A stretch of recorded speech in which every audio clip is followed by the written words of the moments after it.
So this is electromagnetic waves, and yesterday we have learned about this wave, that is it moves perpendicular to electric field, magnetic field and directions of propagations of the waves.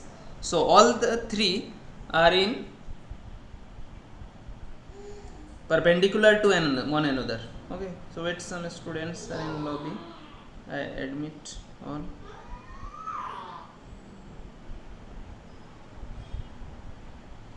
Minus this one.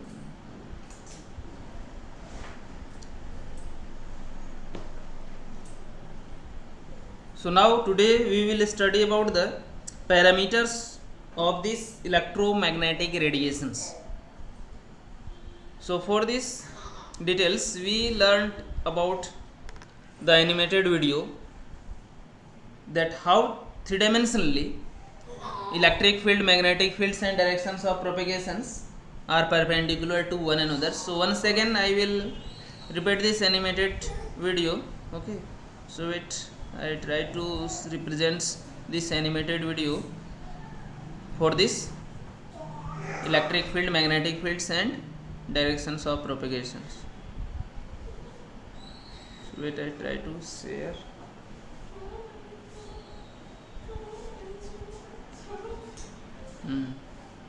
यार आप जो note जो भेजे उसमें पूरा लिखना है। हाँ, नोट्स पूरा लिखना है तो बहुत लंबा है, हो जाएगा। तो जो सिलेबस में नहीं है उसको छोड़ सकता है यदि ज़्यादा बड़ा हो रहा है तो। ज़्यादा बड़ा तो नहीं है, बस इलेक्ट्रॉन, प्रोटॉन, न्यूट्रॉन्स का डिस्कवरी, चार्ज और रदरफोर्ड स्कैटरिंग एक्सपेरिमेंट्स का रिजल्ट्स तक ही है। पूरा नोट्स हम दिए कहाँ है, आधा ही तो है, आधा ही नहीं है, वन पार्ट है उसका। ठीक है, photons by Einstein. Photoelectric effects के थोड़ा सा पहले तक हम लोग को जाना होगा, क्योंकि ये इसका ड्रॉबैक्स है।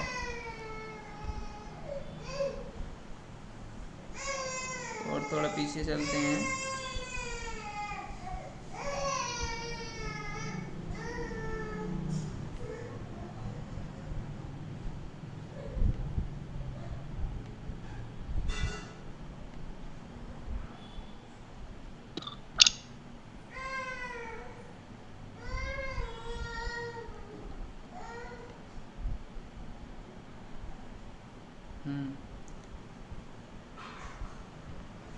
तो स्पेक्ट्रम्स हो गया, स्पेक्ट्रम की भी थोड़ा सा पहले यहाँ से।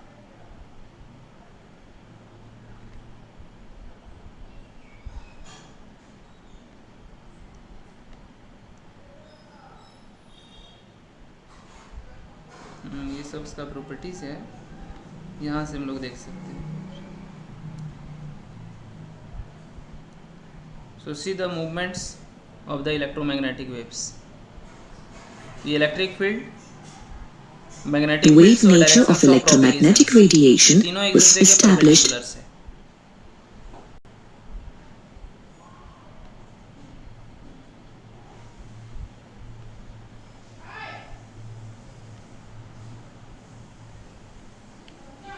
In 1870 by James Clerk Maxwell. जिसको Let's now electromagnetic understand radiations the और general Maxwell's characteristics theory of of radiations भी waves. बोलते हैं। An object produces a series of waves when it vibrates continuously. However, the vibratory motion of charged particles, like electrons, produce a wave train of oscillating electrical field and magnetic field.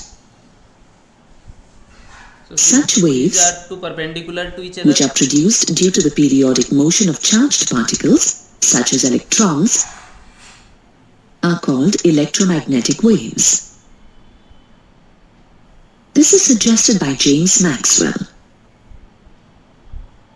Note that the name electromagnetic radiations is attributed to the waves that consist of oscillating electrical and magnetic properties. तो यहाँ से हम लोग देख सकते हैं कैसे oscillating electric and magnetic fields एक दूसरे के परपेंडिकुलर्स में है, जस्ट 90 डिग्री एंगल्स में दोनों एक दूसरे से attributed. So it is called electromagnetic radiations, and this theory of electromagnetic radiations by James Maxwell lead to the developments of Bohr's models of atoms. जो बोर्स का हम लोग मॉडर्न एटॉमिक मॉडल्स पढ़ते हैं वो कम्प्लीटली इस थ्योरी पर ही based है। इलेक्ट्रॉन्स वहाँ हम लोग देखेंगे वेव फंक्शन साई के फॉर्म में काम करता है, right. So electrons are associated with the waves also just like the electromagnetic waves. Clear? तो इसलिए हम यहाँ दिखाना चाह रहे थे An कैसे थ्री electromagnetic डायमेंशनली wave एक दूसरे can be से। represented as shown. तो इस तरह देख सकते हैं 3D representations of electric and magnetic fields. To characterize a wave, we need to specify its properties such as wavelength, frequency, and wave number. तो यहाँ जो प्रॉपर्टीज दिया हुआ है उसको हम लोग पैरामीटर्स बोलते हैं। Actually these are the parameters of the waves, also we can say that it is the properties of waves, but two more important properties are velocity of the waves and amplitude of the waves. तो amplitude उतना important नहीं है but velocity of the waves is most important. So हम लोग उसको भी यहाँ पढ़ेंगे। तो वन बाय वन हम लोग सबको देखते हैं। पहले वेवलेंथ्स को देखते हैं। What is wavelengths? So wavelength of a waves is the distance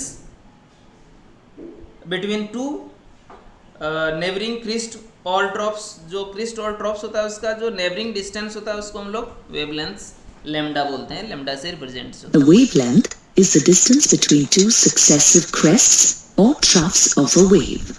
तो दो neighboring crest या troughs का distance, ऊपर वाला जो ये height है this is called crest and जो डेप्थ है वेव्स का दिस इज कॉल्ड ट्रॉफ। तो कोई भी दो ट्रॉफ्स का डिस्टेंस जो नेबरिंग है आसपास का है या दो क्रिस्ट का डिस्टेंस को लैम्डा या वेवलेंथ बोलते हैं, right. So very easy to define that the distance between two neighbouring crest और troughs is called its wavelength. It is represented by the Greek letter lambda. Lambda से हम लोग इसको रिप्रेजेंट्स करते हैं। Length is denoted by the Greek letter lambda.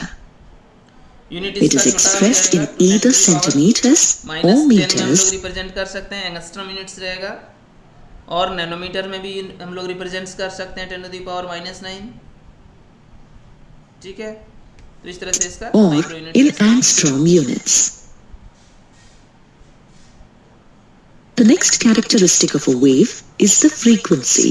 तो second है frequency. Frequency क्या होता है? एक पर्टिकुलर पॉइंट से 1 सेकेंड्स में जितना number of waves passes through करेगा that is called its frequency. So the number of waves which passes through a particular points in 1 second is called its frequency. हम लोग देख सकते हैं कहीं भी एक point is the number of waves that pass a given point in 1 second. Number of waves pass कर रहा है। It is denoted by the symbol nu and is expressed in hertz. तो न्यू से रिप्रेजेंट किया जाता है, hertz को हम लोग यूनिट्स में यूज करते हैं। Velocity of a wave is defined as the distance traveled by a wave in 1 second. ये अब वेलोसिटी है।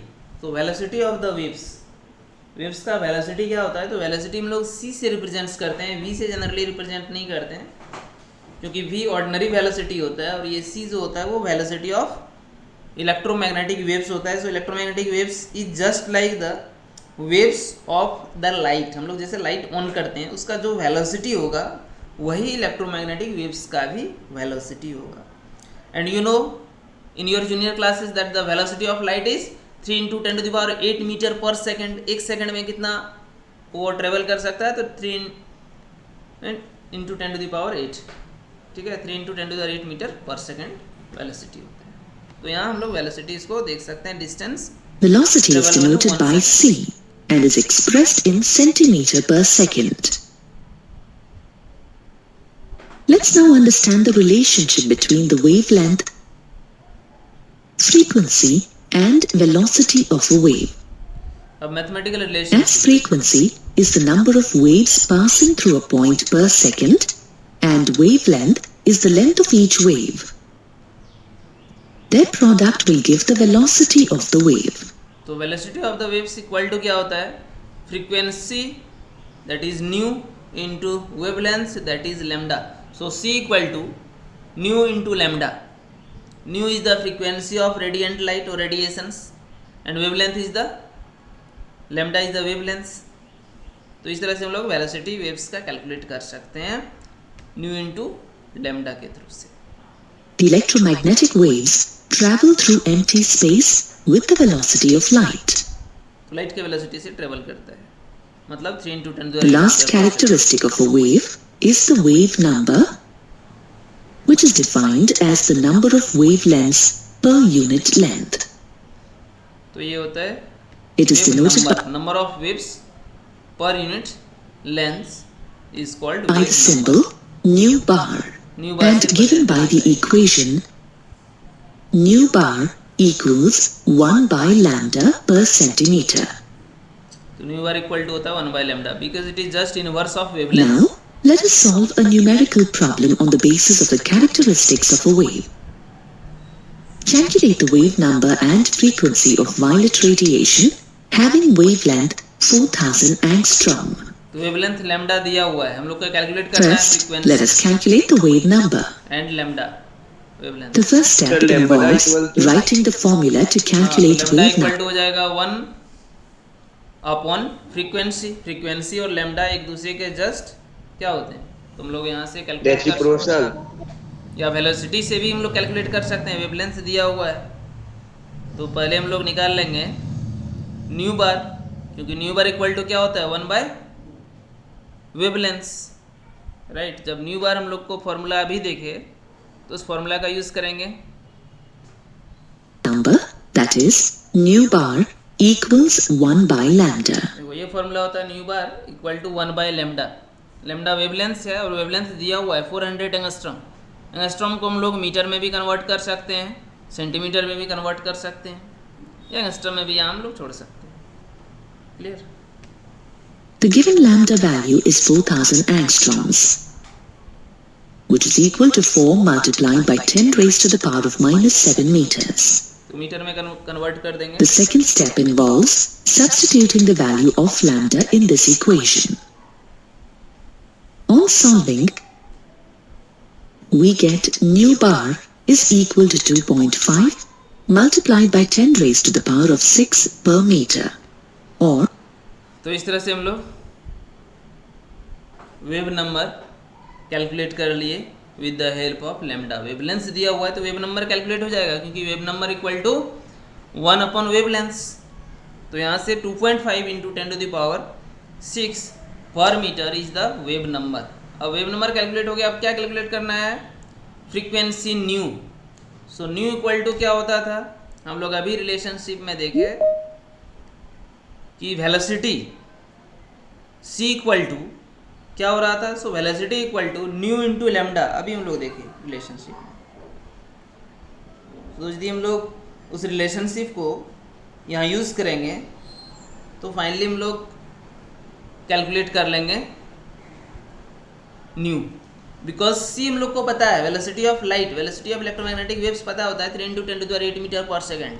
तो न्यू कैलकुलेट हो जाएगा. So see the calculations of frequency 2.5 multiplied by 10 raised to the power of 4 per centimeter. इसको centimetre में convert कर दिया. मीटर में भी रहेगा तो कोई इशू नहीं है, मीटर में भी लिख सकते हैं. Now, let us calculate the frequency of violet radiation.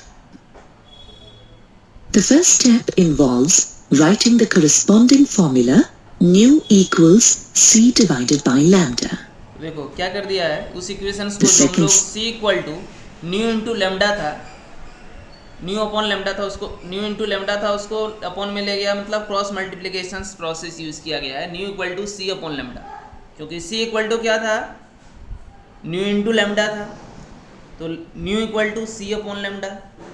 तो सी का वैल्यू क्या होता है, velocity of light 3 into 10 to the 8 metre per second. Lambda दिया हुआ है, कैलकुलेट हो जाएगा इजीली, राइट. तो frequency calculate. Step involves substituting the value of lambda, that is 4 multiplied by 10 raised to the power of minus 7 meters, and velocity of radiation, which is equal to 3 multiplied by 10 raised to the power of 8 meter per second in the above equation. On solving, finally we get 7.5 multiplied by 10 raised to the power of 14 per second.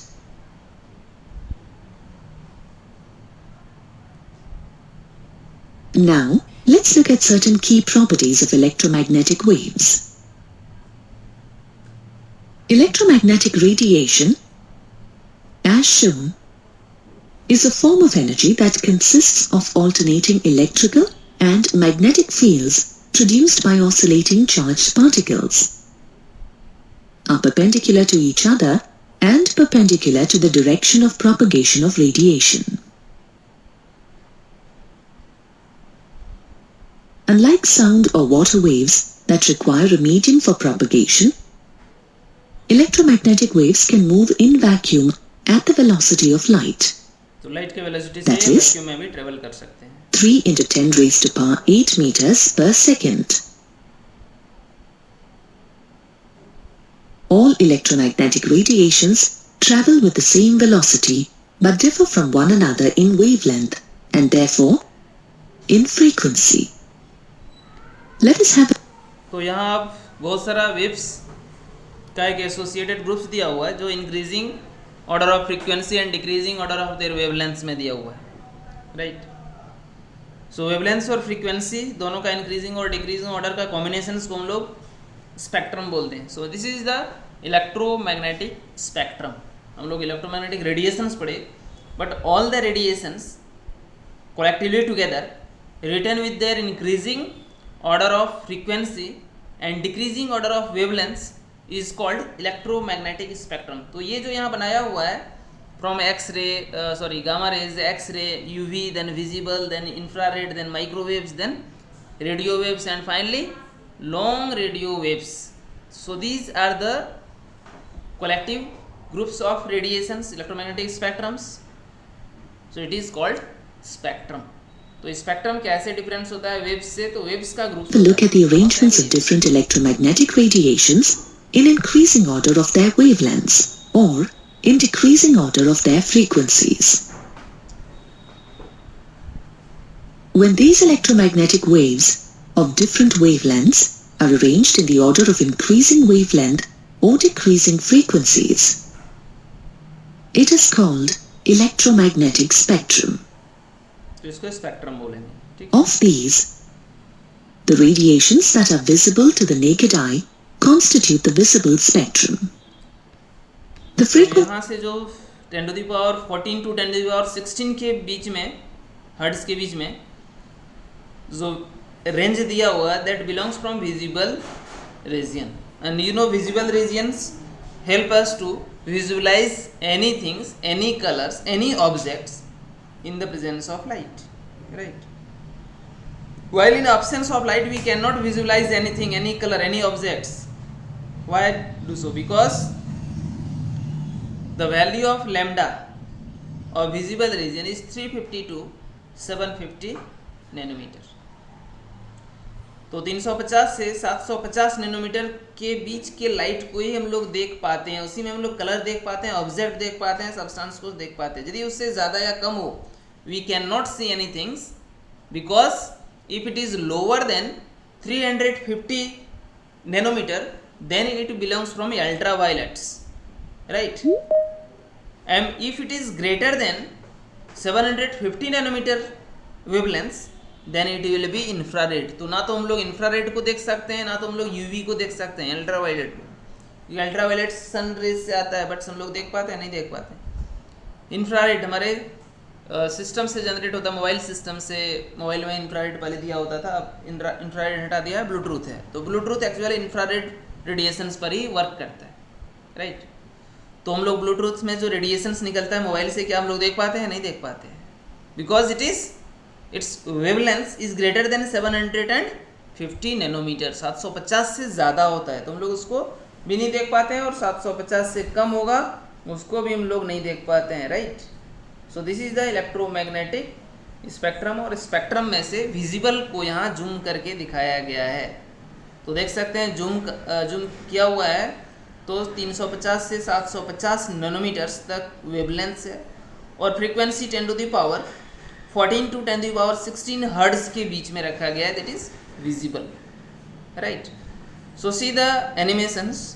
The range of the visible rays is 3.9 into 10 to the power 14 to 7.9 into 10 to the power 14 Hertz.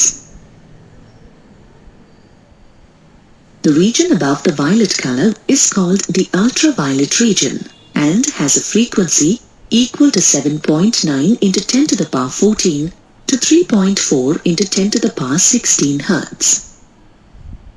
तो ये UV का हो गया, ultraviolet का The frequency. region below the red color is called the infrared region, and the frequency of the waves of this region is 3 into 10 to the power 11 to 3.9 into 10 to the power 14.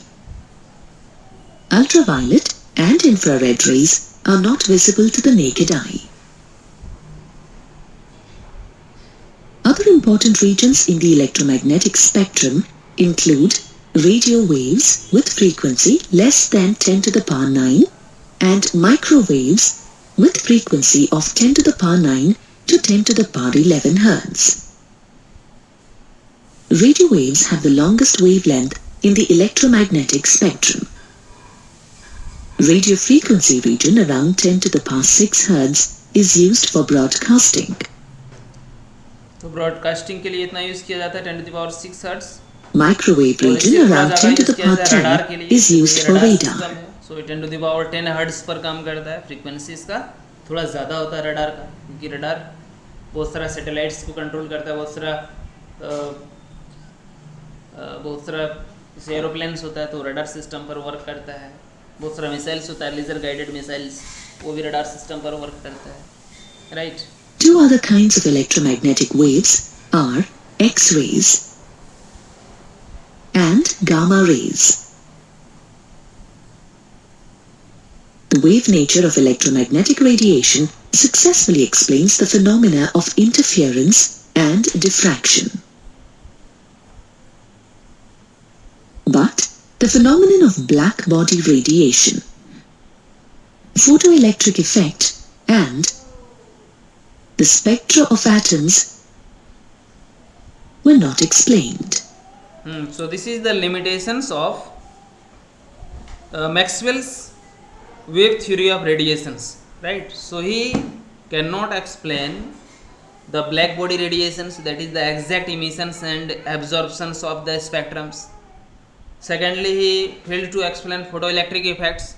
So what is photoelectric effects? We will study further that the emissions of electrons from the metal plates when certain light or frequency, certain lights or any radiations strike on it having the frequency range that can move electrons from the metal surface. And third, he also failed to explain the variations of heat capacity of solids as a function of temperature. And finally, line spectra of atoms with special reference to hydrogen. तो spectra of atoms को भी उन्होंने नहीं बता पाए थे. So these are the failures of these theories. तो electromagnetic spectrum बहुत कुछ बताया, बट ये तीन चीज़ को बताने में फेल्ड हो गए: black body radiation, photoelectric effect and atomic spectra. Right. तो इंडिविजुअली हम लोग देखेंगे what is black body radiation, These things could be explained only if the radiation is assumed to be a stream of photons. That is, by considering particle nature. Let's understand these phenomena one by one. First, let us understand the phenomena of the black body radiation, which was given by Max Planck in 1900. Radiations है, that is black body radiations. तो इन्होंने actually क्या किया, इन्होंने एक black body लिया. Black body में check करके when radiation strikes any surface of the body, part of it is reflected, part of it is absorbed, and part of it is transmitted. For example, when an iron rod is heated, at first it turns red. As तो यहाँ ये iron rod को इन्होंने black body लेकर के चला. Black body एक hypothesis था, मतलब एक थिंक था कि व्हाट इज ब्लैक बॉडी. तो ब्लैक बॉडी एक आइडियल बॉडी होता है जो परफेक्ट एब्जॉर्बर और परफेक्ट इमीटर होता है. Right. So actually black body is an ideal body which is perfect absorber and perfect emitter of radiations. Right. What do you mean by ideal body? Ideal body मतलब कोई भी एक हम लोग ideal substance जिसको हम लोग थिंक करेंगे, इसको आइडियल हम लोग सोच लेंगे कि ये आइडियल है. ठीक है. जो कंडीशंस को फुलफिल करे, जैसे ideal students fulfil all the conditions of ideality, जैसे डिसिप्लिन्ड होगा, पढ़ाई में अच्छा होगा, सारा कुछ उसका अच्छा होगा, सो इट इज़ आइडियल। मतलब जो फुलफिल कर सके नीड्स को, रिक्वायरमेंट्स को, दैट इज़ कॉल्ड आइडियल्स। तो सपोज एक आइडियल बॉडी हम लोग लेंगे और उस आइडियल बॉडी को क्या करेंगे, हीट करेंगे। First they will converted to red, पहले वो रेड हॉट हो जाएगा।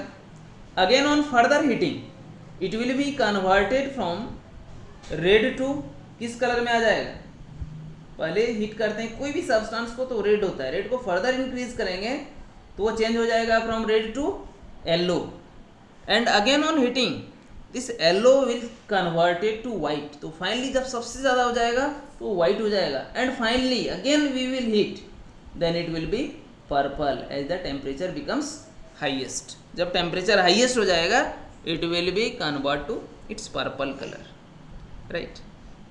अब जब वो पर्पल कलर में आ चुका है तो अब वो एक्स्ट्रा हीट नहीं प्रोड्यूस कर सकता है, तो फाइनली अब वो अपना लॉस करना स्टार्ट करेगा। जब कोई भी प्रॉपर्टीज अपना मैक्सिमम पॉइंट्स पर पहुंच जाता है तो फाइनली अब मैक्सिमम नहीं जा सकता है, मतलब वो अब रिवर्स चलना स्टार्ट होगा, बैक चलेगा। मतलब again they will converted into white to yellow to red, clear.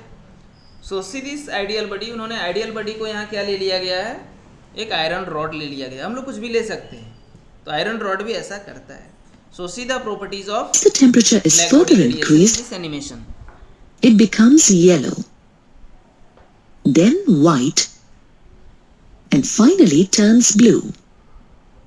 This actually shows that the radiation is emitted in the order of increasing frequency, red light being of lower frequency and blue light being of higher frequency of visible region. तो blue या purple जो होता है highest, हम purple बोले यहाँ blue बोला हुआ है, एक ही चीज। On the contrary, an ideal black body is a perfect absorber and emitter of radiation. तो A सपोज blackened metallic कोल को ब्लैक बॉडी ले लिया गया है, तो कोयला में क्या हो जा रहा है, जैसे हम लोग कोयला को गर्म करते हैं तो कोयला भी पहले लाल होता है, लाल होने के बाद वो फर्दर अगेन हम लोग टेम्परेचर बढ़ाएंगे, ऑटोमेटिकली हीट होगा तो टेम्परेचर बढ़ेगा ही।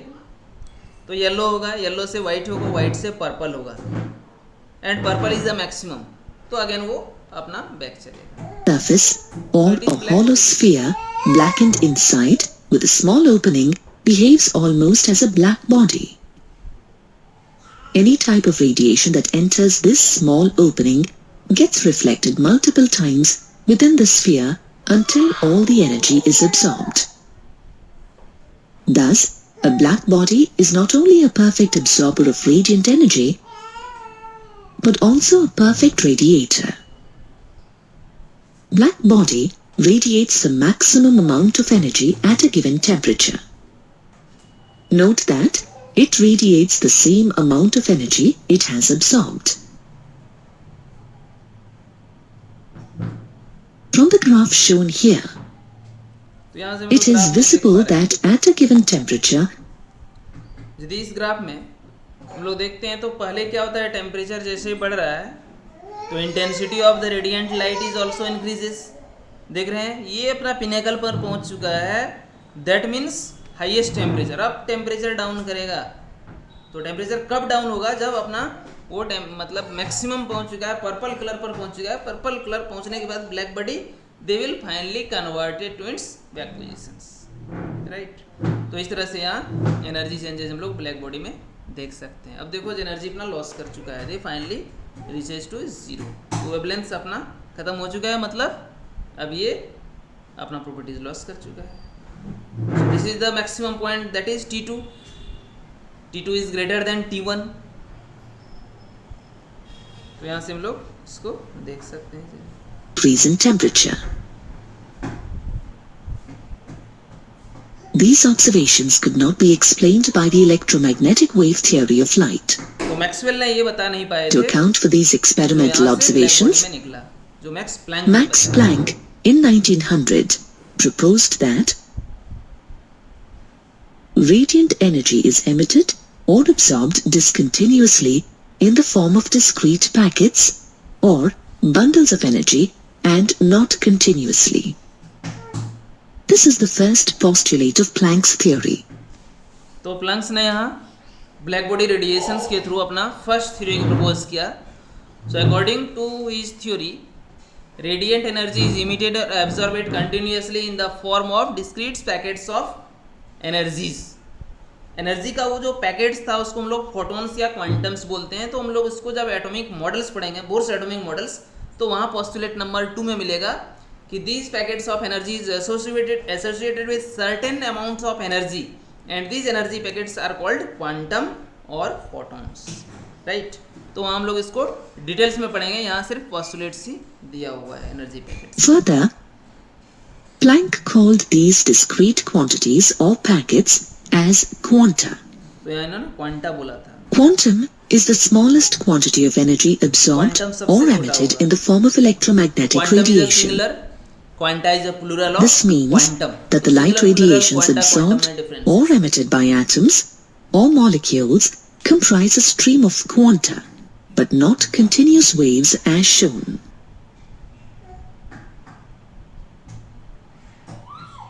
According to the second postulate, the amount of energy associated with the quantum of energy is proportional to the frequency of radiation. E is proportional to nu, or E equals h multiplied by nu, where E is the energy of the radiation, h is the Planck's constant 6.625 into 10 to the power of minus 34 joule second, and nu is the frequency of radiation.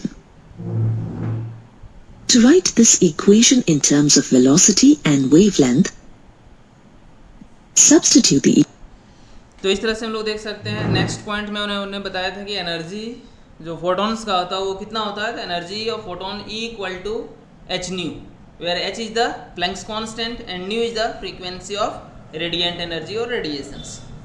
तो H equal to होता है Planck's constant का value 6.625 into 10 to the power 34 joule seconds. तो next class में हम लोग इसको आगे से देखेंगे. ठीक है, आज यहीं तक रहने देते हैं.